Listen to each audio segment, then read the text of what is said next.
Padre, del Hijo y del Espíritu Santo. Amén. Dios te salve María.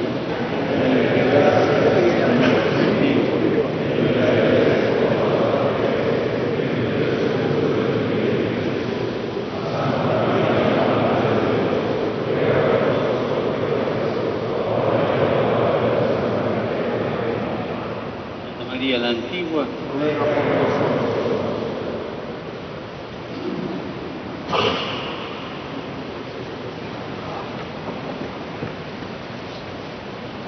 Beatísimo Padre, Su Santidad Papa Francisco, los obispos de Centroamérica y de América Latina, le damos la más cordial bienvenida a esta tierra de San Óscar Arnulfo Romero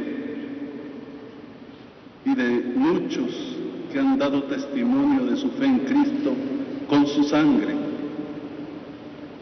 Es una gracia especialísima que el Señor nos concede hoy al Secretariado Episcopal de América Central, SEDAC, y a los que nos acompañan,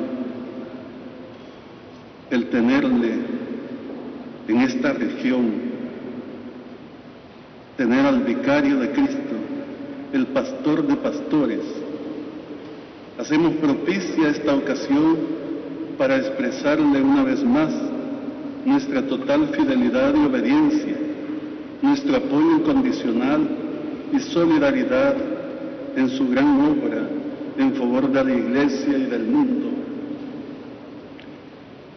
Al profesarle nuestra más grande estima, respeto, aprecio y gratitud, abrimos nuestros corazones para recibir con la mejor voluntad y total disposición su mensaje, el cual será intensa luz y gran esperanza para nuestra misión pastoral en esta tierra centroamericana, en este momento histórico tristemente marcado por la violencia, la injusticia, la corrupción, la inequidad, la migración forzada y la exclusión social que viven nuestros pueblos, donde las víctimas principalmente son los más pobres.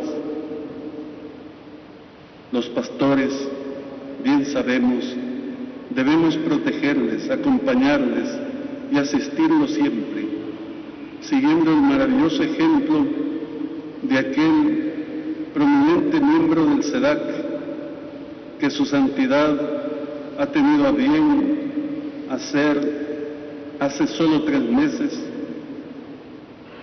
elevándolo a los altares San Óscar Arnulfo Romero, lo que nos llena de gozo y lo agradecemos de corazón. Beatísimo Padre, oramos siempre por su persona y por su ministerio pastoral. Pedimos a Dios, por intercesión de Santa María la Antigua y San Óscar Arnulfo Romero, le proteja y le bendiga siempre. Y devotamente le pedimos a usted su bendición para nuestras iglesias particulares y para nosotros. Muchas gracias.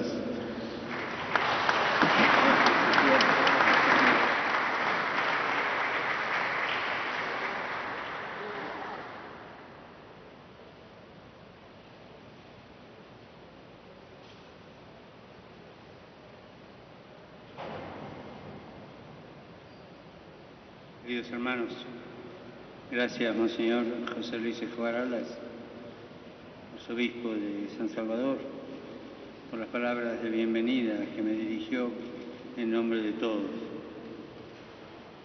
de los cuales aquí presentes encuentro amigos de travesuras juveniles. Es muy lindo eso. El buen ladrón se ríe. Me alegra poder encontrarlos y compartir de manera más familiar y directa sus anhelos, proyectos e ilusiones de pastores a quienes el Señor confió el cuidado del pueblo santo. Gracias por la fraterna acogida. Poder encontrarme con ustedes es también regalarme la oportunidad de poder abrazar y sentirme más cerca de vuestros pueblos, poder hacer míos sus anhelos, también sus desánimos, sobre todo esa fe corajuda que sabe alentar la esperanza y agilizar la caridad. Gracias por permitirme acercarme a esa fe probada, pero sencilla, del rostro pobre de vuestra gente que sabe que Dios está presente, no duerme, está activo, observa y ayuda. El encuentro nos recuerda un evento eclesial de gran relevancia.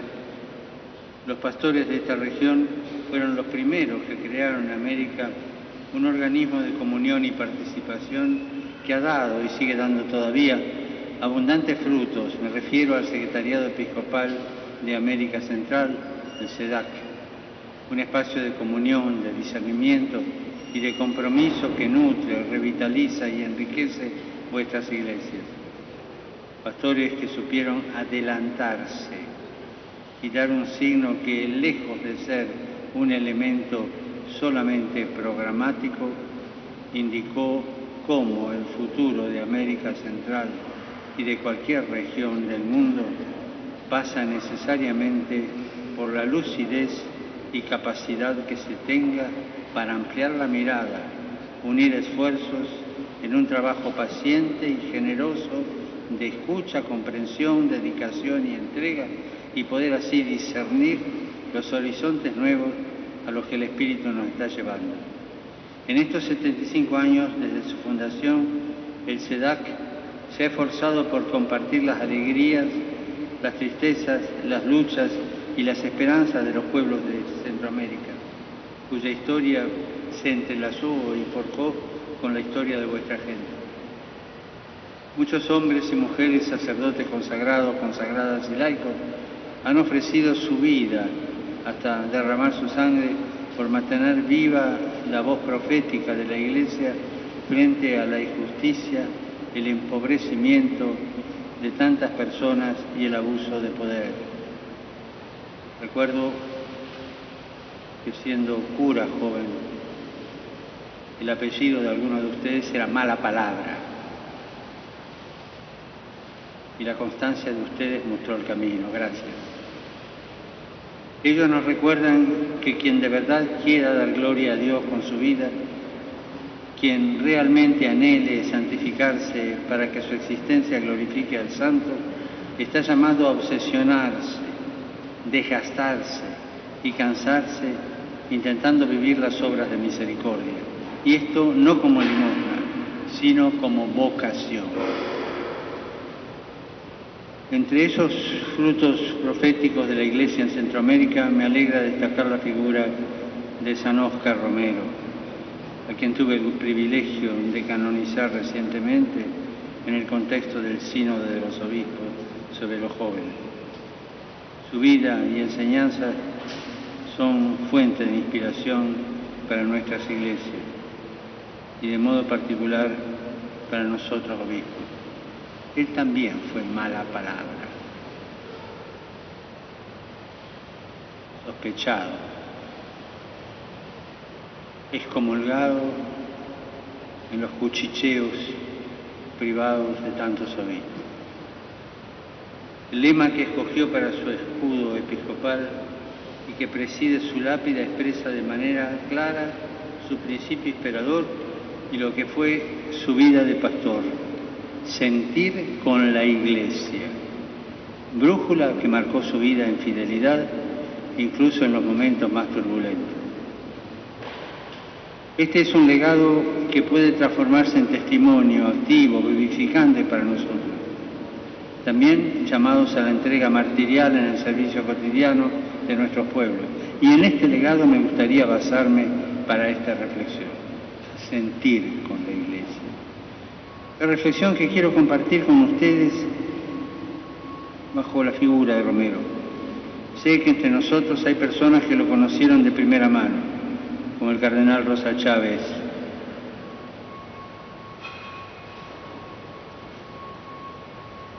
a quien de quien el cardenal Parrachino me dijo que era candidato al Premio Nobel de Fidelidad. Así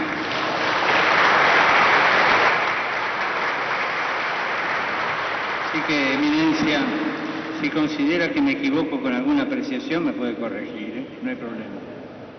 Apelar a la figura de Romero es apelar a la santidad y al carácter profético que vive en el ADN de vuestras iglesias particulares. Sentir con la Iglesia, unos puntos de esto.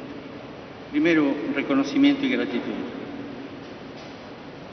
Cuando San Ignacio propone las reglas para sentir con la Iglesia, perdonen la publicidad, busca ayudar al ejercitante a superar cualquier tipo de falsas dicotomías o antagonismos que reduzcan la vida del espíritu a la habitual tentación de acomodar la palabra de Dios al propio interés.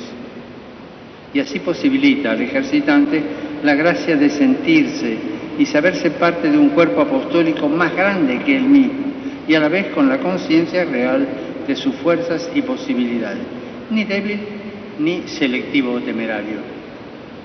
Sentirse parte de un todo que será siempre más que la suma de las partes y que está hermanado por una presencia que siempre lo va a superar.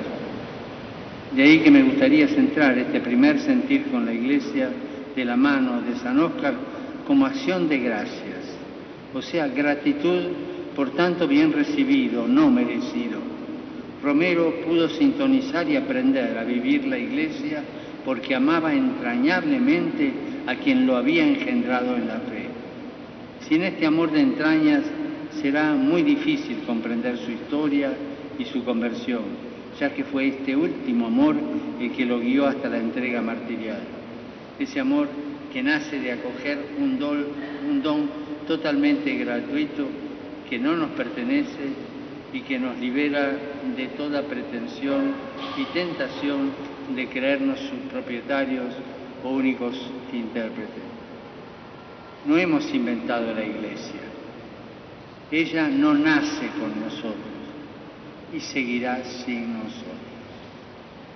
Tal actitud, lejos de abandonarnos a la desidia, despierta una insondable e inimaginable gratitud que lo nutre todo. El martirio no es sinónimo de pusilanimidad o de la actitud de alguien que no ama la vida y no sabe reconocer el valor que tiene. Al contrario, el mártir es aquel que es capaz de darle carne y hacer vida esta acción de gracias. Romero sintió con la Iglesia porque en primer lugar amó a la Iglesia y como madre que lo engendró en la fe y se sintió miembro y parte de ella.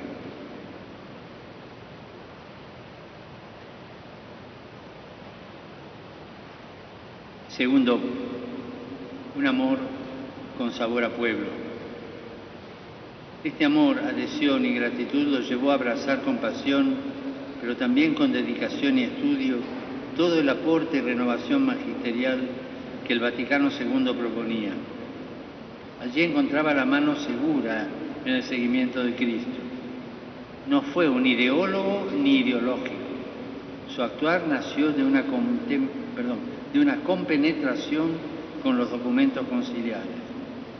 Iluminado desde este horizonte eclesial, sentir con la Iglesia es para Romero contemplarla como pueblo de Dios, porque el Señor no quiso salvarnos aisladamente sin conexión, sino que quiso constituir un pueblo que lo confesara en la verdad y lo sirviera santamente.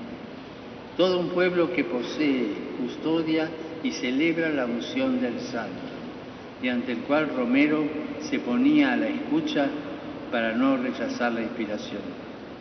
Así nos muestra que el pastor, para buscar y encontrarse con el Señor, debe aprender y escuchar los latidos de su pueblo, percibir el olor de los hombres y mujeres de hoy hasta quedar impregnado de sus alegrías y esperanzas, de sus tristezas y angustias.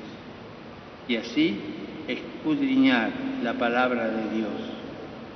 Escucha del pueblo que le fue confiado hasta respirar y descubrir a través de él, la voluntad de Dios que nos llama, sin dicotomías o falsos antagonismos, porque solo el amor de Dios es capaz de integrar todos nuestros amores en un mismo sentir y mirar.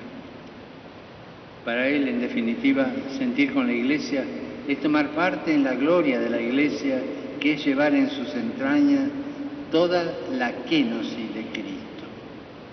En la Iglesia de Cristo, Cristo vive entre nosotros y por eso tiene que ser humilde y pobre, ya que una iglesia altanera, una iglesia llena de orgullo, una iglesia autosuficiente, no es la iglesia de la kénosis, nos decía él en una homilía del 1 de octubre del 78.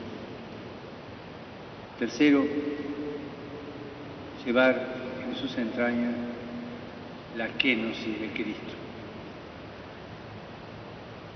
Esta no es solo la gloria de la Iglesia, sino también una vocación, una invitación para que sea nuestra gloria personal y camino de santidad. La kénosis de Cristo no es cosa del pasado, sino garantía presente para sentir y descubrir su presencia actuante en la historia.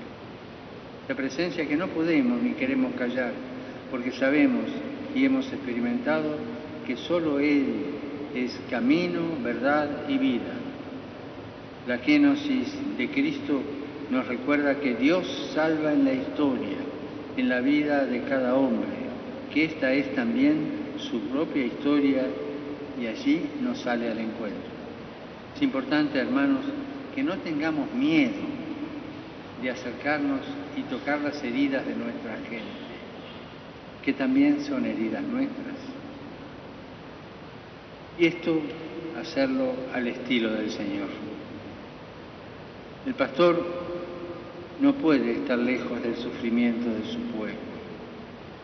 Es más, podríamos decir que el corazón del pastor se mide por su capacidad de dejarse conmover frente a tantas vidas dolidas y amenazadas. Hacerlo al estilo del Señor significa dejar que ese sufrimiento golpee, marque nuestras prioridades y nuestros gustos, golpee y marque el uso del tiempo y del dinero e incluso la forma de rezar para poder ungirlo todo y a todos con el consuelo de la amistad de Jesucristo en una comunidad de fe que contenga y abra un horizonte siempre nuevo que dé sentido y esperanza a la vida. La kénosis de Cristo implica abandonar la virtualidad de la existencia y de los discursos para escuchar el ruido y la cantinela de gente real que nos desafía a crear lazos. Permíteme decirlo, las redes sirven para crear vínculos, pero no raíces. Son incapaces de darnos pertenencia, de hacernos sentir parte de un mismo pueblo. Sin este sentir, todas nuestras palabras, reuniones, encuentros, escritos, serán signos de una fe que no ha sabido acompañar la kénosis del Señor, una fe que se quedó a mitad camino. Cuando, recuerdo a un pensador latinoamericano, cuando peor no termina siendo la religión de un Dios sin Cristo, de un Cristo sin iglesia y de una iglesia sin pueblo. La kénosis de Cristo es joven. Esta Jornada Mundial de la Juventud es una oportunidad única para salir al encuentro y acercarse aún más a la realidad de nuestros jóvenes. Realidad llena de esperanzas y deseos, pero también hondamente marcadas por tantas heridas. Con ellos podemos leer de modo renovado nuestra época y reconocer los signos de los tiempos porque, como afirmaron los padres sinodales, los jóvenes son uno de los lugares teológicos en los que el Señor nos da a conocer algunas de sus expectativas y desafíos para construir el mañana. Con ellos podemos visualizar cómo hacer más visible y creíble el Evangelio en el mundo que nos toca vivir. Ellos son como el termómetro para saber dónde estamos como comunidad y sociedad. Ellos portan consigo una inquietud que debemos valorar, respetar, acompañar y que tanto bien nos hace a todos porque desinstala y nos recuerda que el pastor nunca deja de ser discípulo y siempre está en camino. Esa sana inquietud nos pone en movimiento, nos primerea. Así lo recordaron los padres sinodales al decir: los jóvenes en ciertos aspectos van por delante de los pastores. El pastor, en relación a su rebaño, no siempre va adelante. Por momentos tiene que ir adelante para indicar el camino. Por momentos tiene que estar en el medio para olfatear lo que pasa, para entender el rebaño. Por momentos tiene que estar detrás para custodiar los últimos, que no quede ningún rezagado y sea material descartable. Nos tiene que llegar de alegría comprobar cómo la siembra no ha caído en saco roto. Muchas de esas inquietudes e intuiciones de los jóvenes han crecido en el seno familiar, alimentadas por alguna abuela o catequista. Hablando de las abuelas, ya la segunda vez que la veo. La vi ayer y la vi hoy. Una viejita así, flacucha, de mi edad o más todavía, con una mitra. Se había puesto una mitra que había hecho con cartón y un cartel que decía: santidad, las abuelas también hacemos lío. Una maravilla del pueblo. Y los jóvenes aprendieron las cosas en la familia, o en la parroquia, o en la pastoral educativa o juvenil.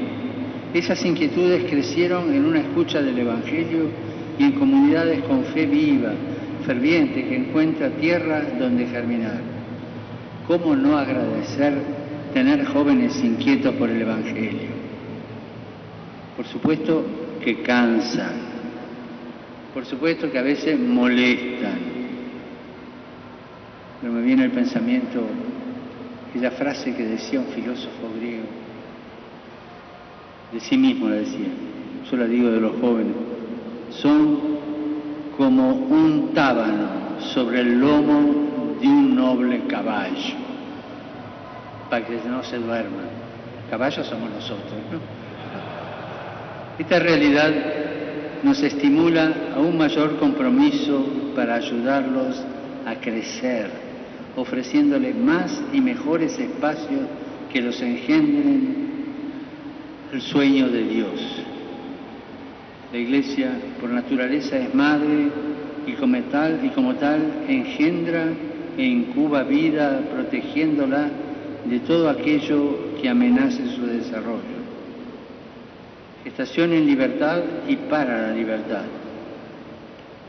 Los exhorto, pues, a promover programas y centros educativos que sepan acompañar, sostener y potenciar a sus jóvenes. Por favor, róbenselos a la calle antes de que sea la cultura de la muerte la que, vendiéndoles humo y mágicas soluciones, se apodere y aproveche de su inquietud y de su imaginación. Y háganlo no con paternalismo, que no lo tolera, no de arriba hacia abajo, porque eso no es tampoco lo que el Señor nos pide, sino como padres, como hermanos a hermanos. Ellos son rostro de Cristo para nosotros, y a Cristo no podemos llegar de arriba abajo, sino de abajo a arriba, nos decía Romero el 2 de septiembre del 79. Son muchos los jóvenes que dolorosamente han sido seducidos con respuestas inmediatas que hipotecan la vida. De tantos otros a quienes se les ha dado una ilusión cortoplacista en algunos movimientos y que después sí, los hacen o pelagianos o suficientes de sí mismos, y quedan abandonados a mitad del camino. Nos decían los padres sinodales, por constricción o falta de alternativas, los jóvenes se encuentran sumergidos en situaciones altamente conflictivas y de no rápida solución. Violencia doméstica, feminicidios, qué plaga que vive nuestro continente en esto.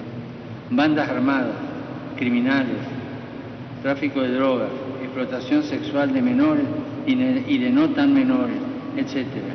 Y duele constatar que en la raíz de muchas de estas situaciones se encuentra una experiencia de orfandad, fruto de una cultura y una sociedad que se fue desmadrando, sin madre, los dejó huérfanos. Hogares resquebrajados tantas veces por un sistema económico que no tiene como prioridad las personas y el bien común, y que hizo de la especulación su paraíso, desde donde seguir engordando sin importar a costa de quién. Así nuestros jóvenes, sin hogar, sin familia, sin comunidad, sin pertenencia, quedan a la intemperie del primer estafador.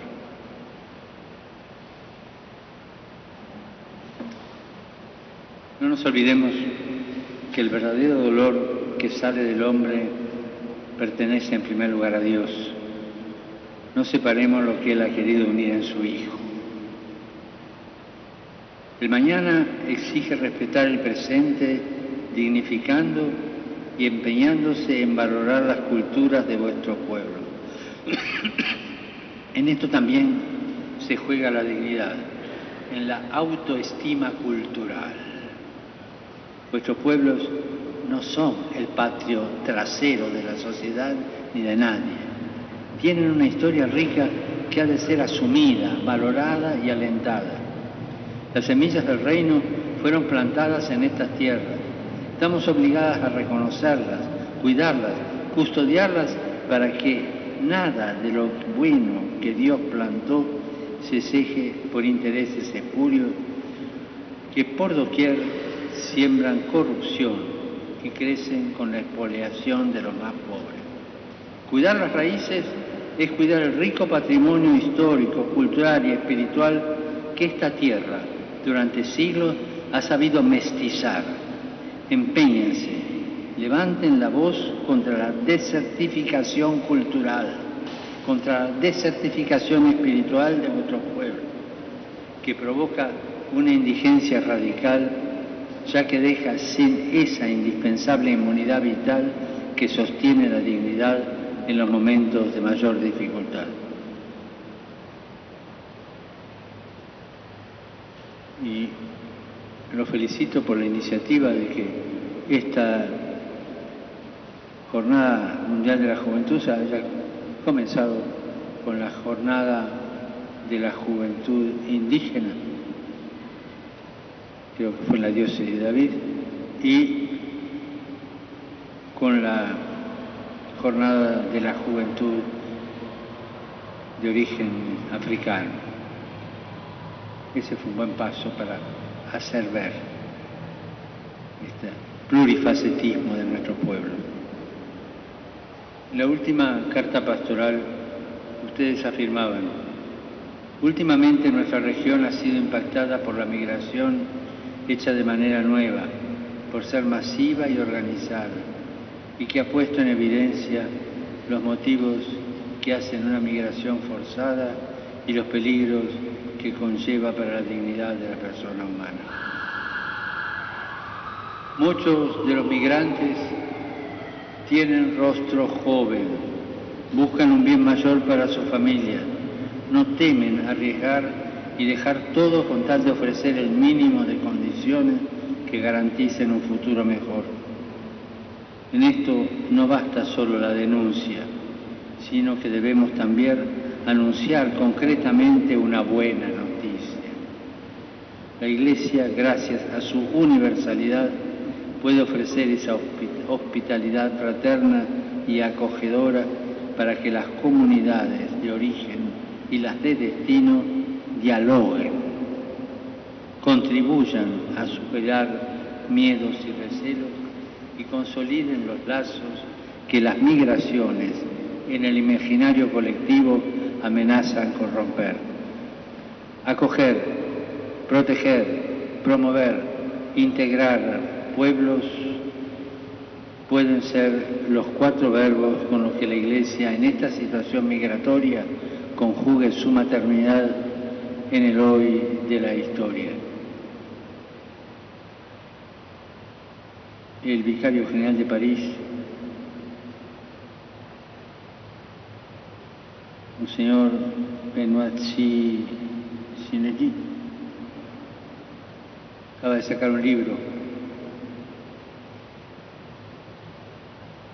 que tiene como subtítulo Acoger los migrantes, un llamado al coraje.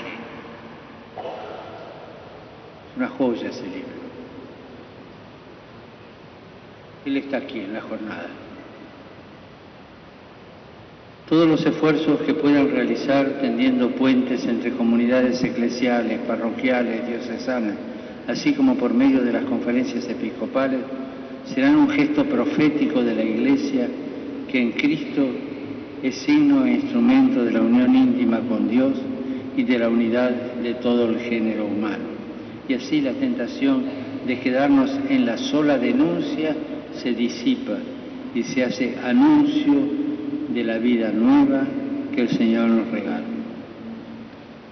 Recordemos la exhortación de San Juan. Si alguien vive en la abundancia y viendo a su hermano en la necesidad le cierra su corazón, ¿cómo permanecerá en él el amor de Dios? Hijitos míos, no amemos solamente con la lengua y de palabra, sino con obras y de verdad.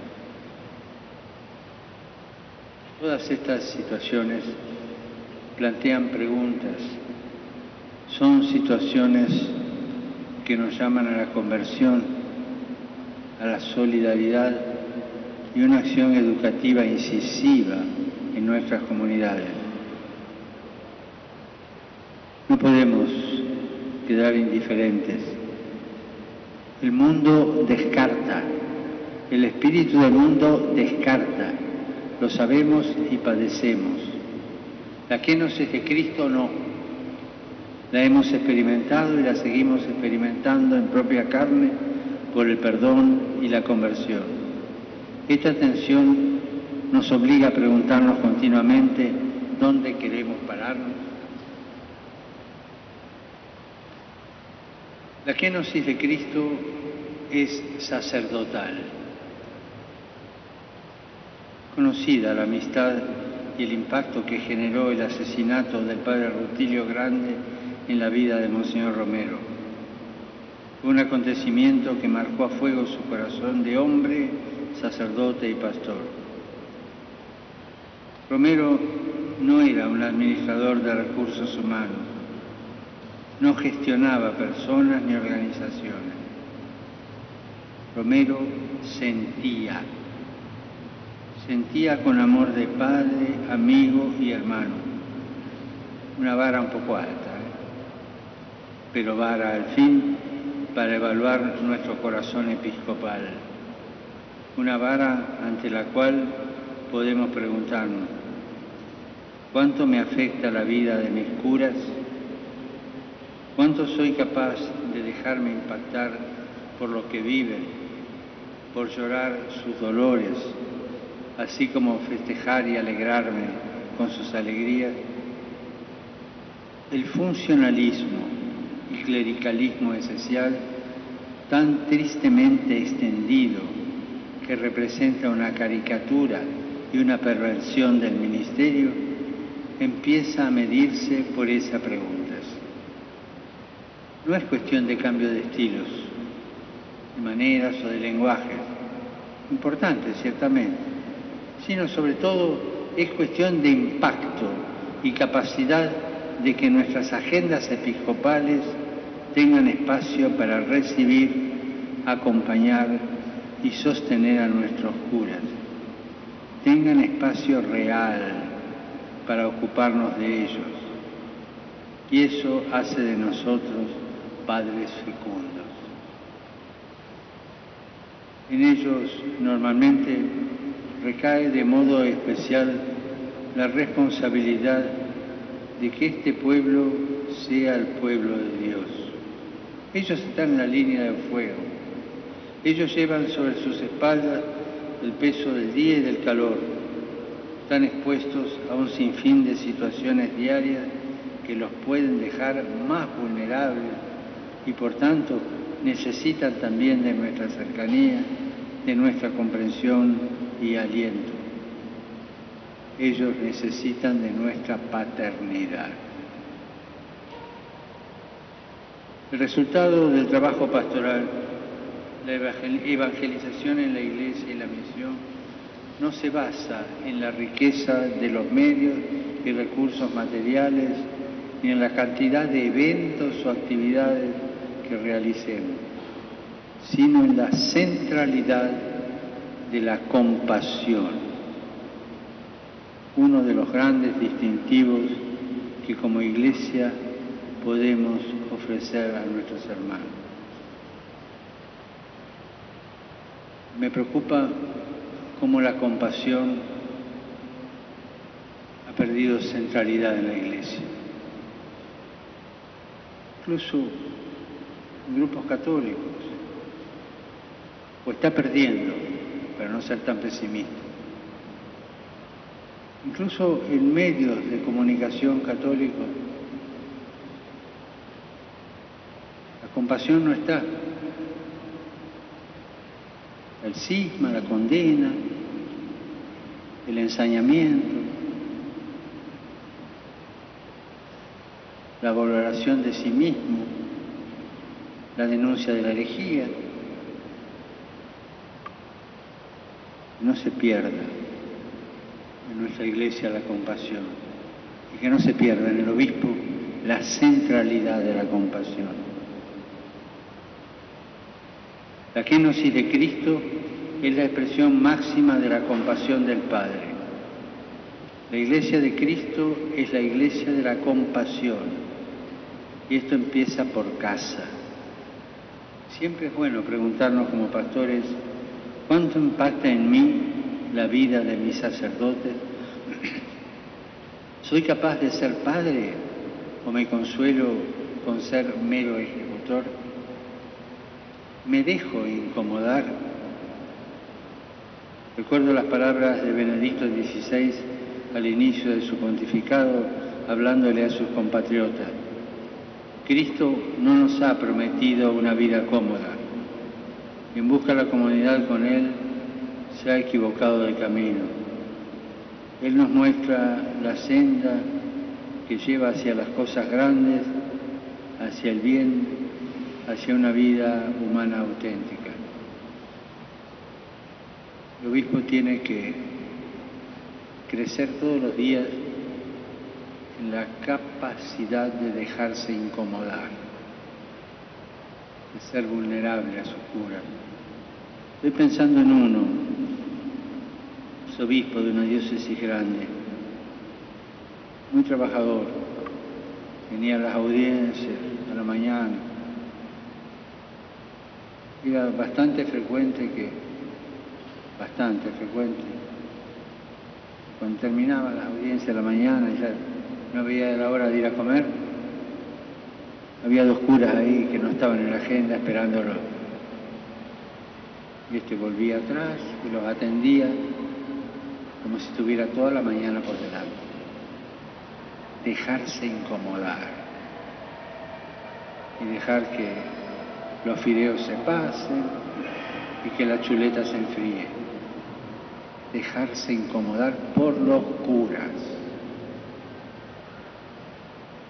Sabemos que nuestra labor en las visitas y encuentros que realizamos, sobre todo en las parroquias, tiene una dimensión componente administrativo que es necesario desarrollar. Asegurar que se haga así, pero eso no es ni sería sinónimo de que seamos nosotros los que lo tenemos que hacer, y utilizar el escaso tiempo en tareas administrativas. En las visitas lo fundamental y lo que no podemos delegar es el oír. Hay muchas cosas que hacemos a diario que deberíamos confiarlas a otros. Lo que no podemos encomendar, en cambio, es la capacidad de escuchar, la capacidad de seguir la salud y vida de nuestros sacerdotes. No podemos delegar en otros la puerta abierta para ellos. Puerta abierta que cree condiciones que posibiliten la confianza más que el miedo, la sinceridad más que la hipocresía, el intercambio franco y respetuoso más que el monólogo disciplinador. Recuerdo esas palabras del beato Rosmini: no hay duda, acusado de hereje, hoy beato, no hay duda de que solo los grandes hombres pueden formar a otros grandes hombres. En los primeros siglos, la casa del obispo era el seminario de los sacerdotes y diáconos. La presencia y la vida santa de su prelado resultaba ser una lección candente, continua, sublime, en la que se aprendía conjuntamente la teoría en sus doctas palabras y la práctica en asiduas ocupaciones pastorales. Y así se veía crecer a los jóvenes, Atanasios junto a los alejanos. Es importante que el cura encuentre al padre, al pastor en el que mirarse, no al administrador que quiere pasar revista de las tropas. Es fundamental que con todas las cosas en las que discrepamos, inclusive los desacuerdos y discusiones que puedan existir, y es normal y esperable que existan, los curas perciban en el obispo a un hombre capaz de jugarse, dar la cara por ellos, de sacarlos adelante y ser mano tendida cuando están empantanados. Un hombre de discernimiento que sepa orientar y encontrar caminos concretos y transitables en las distintas encrucijadas de cada historia personal.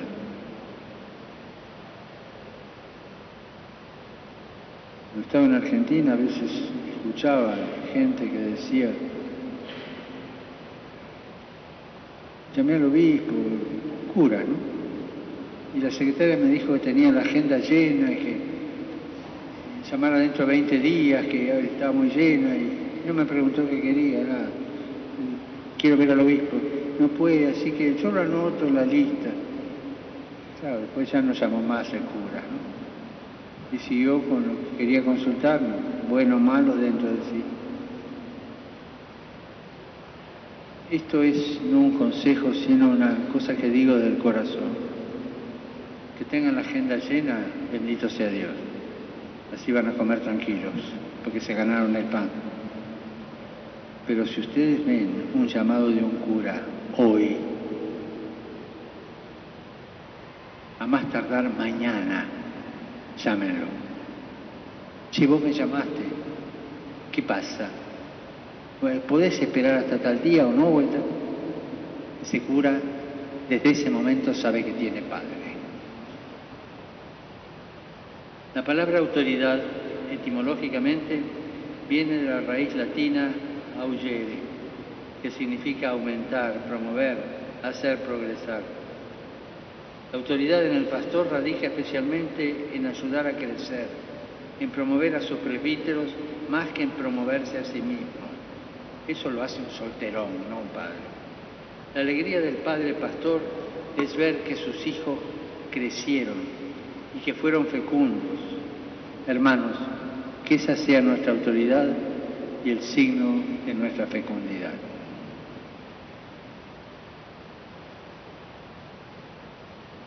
Y el último punto, la kenosis de Cristo es pobre. Sentir con la Iglesia es sentir con el pueblo fiel, el pueblo sufriente y esperanzador de Dios. Es saber que nuestra identidad ministerial nace y se entiende a la luz de esta pertenencia única y constituyente de nuestro ser. En este sentido, quisiera recordar con ustedes lo que San Ignacio nos escribía a los jesuitas. La pobreza es madre y muro, engendra y contiene.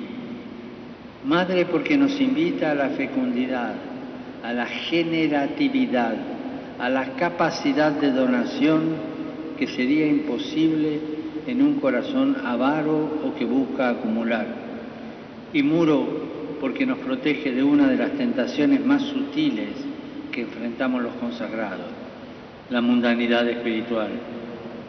Ese revestir de valores religiosos y piadosos, el afán de poder y protagonismo, la vanidad e incluso el orgullo y la soberbia. Muro y madre que nos ayudan a ser una iglesia que sea cada vez más libre, porque está centrada en la kenosis de su Señor. Una iglesia que no quiere que su fuerza esté, como decía Monseñor Romero, en el apoyo de los poderosos o de la política, sino que se desprende con nobleza para caminar únicamente tomada de los brazos del crucificado, que es su verdadera fortaleza. Y esto se traduce en signos concretos, en signos evidentes.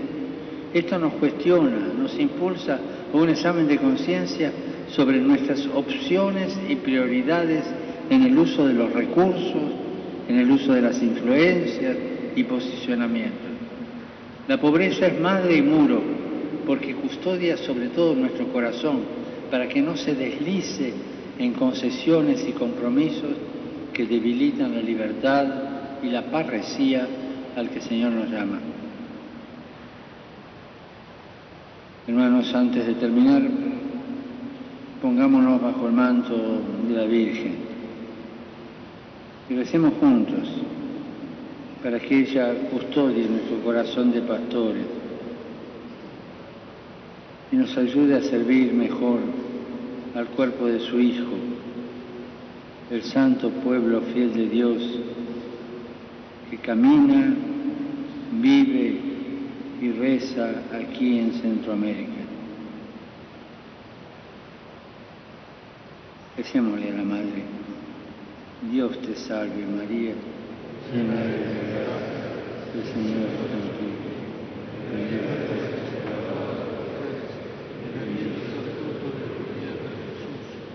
Santa María, Madre de Dios, ruega por nosotros pecadores, ahora y en la hora de nuestra muerte. Amén. Que Jesús los bendiga, que la Virgen los cuide y por favor no se olviden de rezar por mí para que cumpla todo lo que dije. Muchas gracias.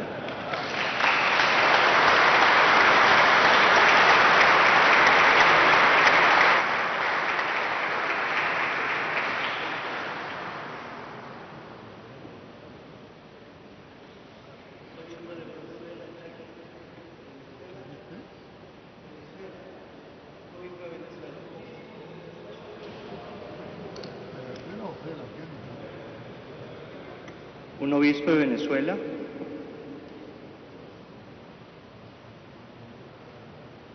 No hay.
Saludos.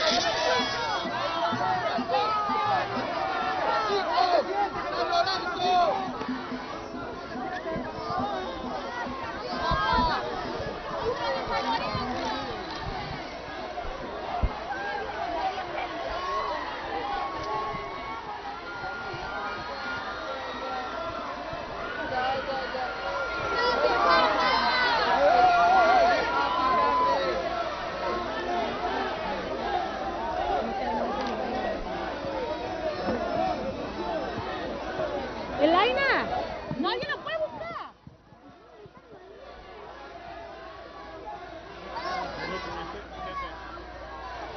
Bien, ojalá que podamos captar este momento donde el Papa saluda.